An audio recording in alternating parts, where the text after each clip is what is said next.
In today's video, I'm going to teach you how to create and customize templates on ClickUp. Templates help you spin up consistent projects in seconds, so you don't waste time recreating the same structure over and over.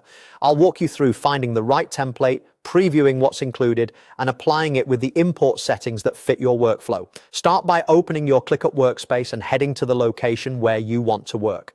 Look for the three dots menu to open additional options for that area.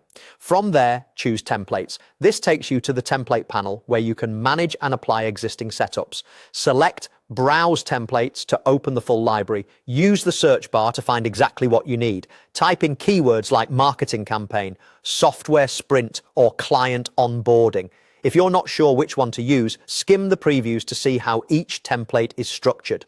Before applying anything, open Template Includes to see what's bundled. This is where you confirm whether the template has the building blocks you want. Check the status setup by clicking the status group included. This reveals the workflow stages so you can verify they match how your team works.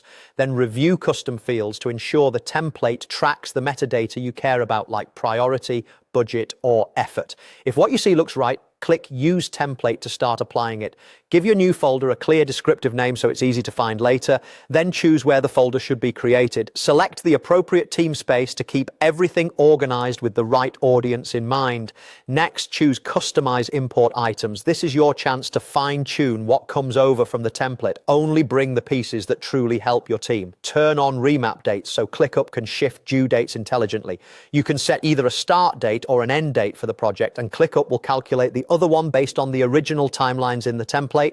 This keeps your schedule realistic without manual adjustments. Decide whether to include archived tasks. Most of the time you can leave them out to keep your new workspace clean, but include them if you need historical references. When everything looks good, click Use Template to finalize. ClickUp will create the folder and populate it with the tasks, statuses, and fields you selected. Once it's done, review the result and make any tweaks you need so the template fits your team perfectly.